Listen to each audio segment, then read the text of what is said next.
Au cœur du 16e arrondissement de Paris, Élogis et Paris Habitat ont présenté 5 programmes de logements sociaux. Une initiative jusqu'ici rare dans cet arrondissement qui ne compte que 3% de logements HLM. Yann Brossa, bonjour. Faire du logement social dans le 16e arrondissement de Paris, c'est possible donc? C'est possible de faire du logement social dans le 16e arrondissement avec de la volonté politique et avec un peu d'imagination. Et on le voit ce matin puisque nous inaugurons 5 programmes de logements sociaux dans le 16e, en tout 120 logements sociaux, parce que nous avons utilisé des leviers différents, la préemption, la construction neuve. Si on veut faire du logement social dans le 16e, il faut utiliser tous les leviers disponibles.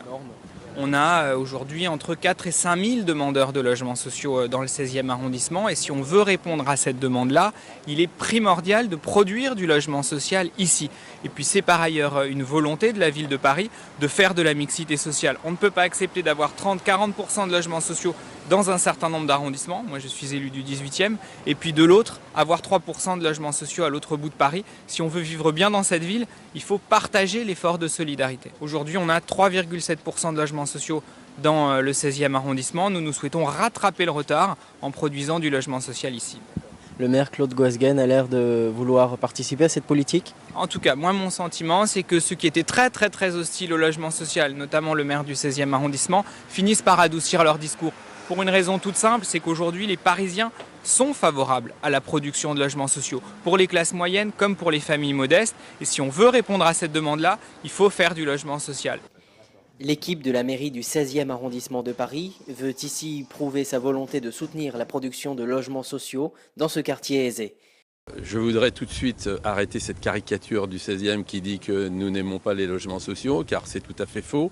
Preuve en est, c'est que les 5 ensembles immobiliers que nous visitons ce matin ont été votés par le conseil d'arrondissement du 16e, donc il n'y a aucune volonté de nuire aux logements sociaux. Le point important pour nous, c'est que ce soit des logements sociaux ouverts à tous ceux qui ont besoin de logements sociaux, c'est-à-dire en particulier les classes moyennes, et les familles en particulier qui sont nombreuses dans l'arrondissement et qui ont énormément de mal à se loger. Voilà. Donc le député maire Claude Goasguen, depuis son élection, a accompagné ces projets, a voté pour, mais demande aujourd'hui que le 16e arrondissement, en amont, soit associé à la réflexion que peut avoir la maire de Paris et son adjoint Yann Brossa sur les projets de logements sociaux dans le 16e. Par exemple, du côté de la place Possos, à 2 pas de la mairie du 16e, 26 logements auparavant occupés par des salariés d'EDF vont être transformés en 45 logements répondant aux normes environnementales. C'est un bâtiment qui était anciennement à l'EDF, donc il y avait un resto collectif pour EDF au rez-de-chaussée. Les 2 niveaux supplémentaires, 1 et 2, étaient des bureaux en 1965.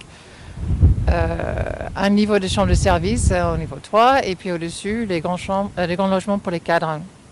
Donc ça allait jusqu'à 140-160 mètres carrés par logement. Aujourd'hui il y a 26 logements sur place. Demain il y aura 45 pour Paris Habitat. Donc c'est un projet qui s'est fait sous forme de bail emphytéotique de 55 ans. Au niveau, donc on a des T1 bis jusqu'à T4, T5. Au rez-de-chaussée, il y aura une crèche pour la ville. Donc c'est une crèche multi-accueil qui recevra 30 berceaux, 30 enfants. Par la suite, le bâtiment va ressembler pas mal comme il est, parce qu'il est très protégé dans une zone qui est très visible, surtout avec la Tour Eiffel, la Défense. Donc on refait une rénovation écologique et sous plan climat de Paris, donc on a 80 kWh au mètre carré annuel. On refait les façades devant de toutes pièces, donc avec les murs en monomure en terre cuite bordés de panneaux de fibres. Et derrière, on fait un mur manteau qui est entièrement isolé avec des inserts de panneaux de fibres également.